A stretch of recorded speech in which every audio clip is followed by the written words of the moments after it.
Question में कहता है there are two temples one on each bank of the river. मतलब रिवर के किनारे पे दो टेम्पल्स हैं but just opposite to each other. Suppose ये रिवर है और यहाँ पर दो मेरे पास टेम्पल है, टेम्पल वन और temple two. One temple is 50 metre high, मतलब एक टेम्पल मेरा 50 मीटर है, तो मतलब दोनों की हाइट सेम नहीं है, एक छोटा और एक बड़ा हो सकता है। आगे बोलते हैं from the top of this temple the angle of depression of the top and the foot. मतलब ये वाला टेम्पल छोटा है क्योंकि जब एंगल ऑफ डिप्रेशन बन रहा है तो वो इसके टॉप पर बन रहा है। तो टॉप पर कैसे बनेगा? टॉप पर तो तभी बनेगा एंगल ऑफ डिप्रेशन जब ये छोटा होगा। ठीक है, तो ये टेम्पल की हाइट छोटी है एंड द फुट फुट पर 60 डिग्री है, तो यहाँ पर 30 डिग्री है और ये वाला पूरा एंगल 60 डिग्री है। देखो ये चीज आपको ध्यान में रखनी है। तो जब भी आप क्वेश्चन को समझोगे तो उसके अकॉर्डिंग चलेंगे कि वो डिप्रेशन की बात करे। अगर वो एलिवेशन बोल रहा होता फिर वो ऊपर देख रहा है, फिर उस टेम्पल की हाइट बड़ी होती। अभी डिप्रेशन बोल रहा था तो उस टेम्पल की हाइट छोटी है। Find the width of the river, जिसको हम एक्स ले लेते हैं, and the height of other temple, इसको हम वाई ले लेते हैं। तो बस अब आपने राइट एंगल ट्राइंगल फॉर्म करके काम करना है। इसमें ऑल्टरनेट इंटीरियर एंगल की हेल्प से ये आपका अगर 30 है तो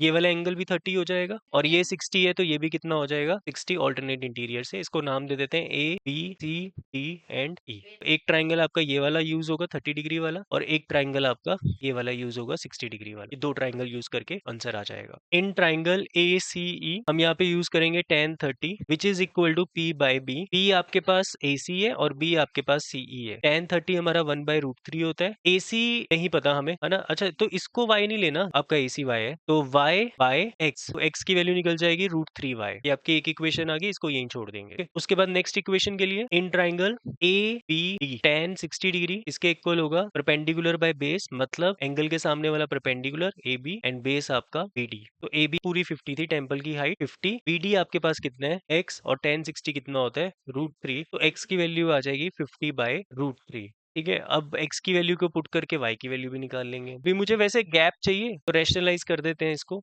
तो आपका आंसर निकलेगा x is equal to 50√3/3। x/√3, तो x मेरा कितना है 50/√3 लिख दूं x को, इंटू 1/√3 ये वाला जो ये वाली पार्ट है, तो 50/3 आ जाएगा। और 50/3 मेरे पास कितना होगा 16.67। बट ये मेरा आंसर नहीं है, मेरा answer height of another temple is D E. तो हाइट ऑफ अदर टेम्पल इसके इक्वल है डीई के, और डीई कितना होगा पूरे 50 में से y माइनस कर दोगे तो ये 50 माइनस y आ जाएगा। तो 50 minus y that is 50 minus 16.67, तो आपका आंसर 33.3 आ जाएगा। ठीक है, क्लियर है वाली चीज।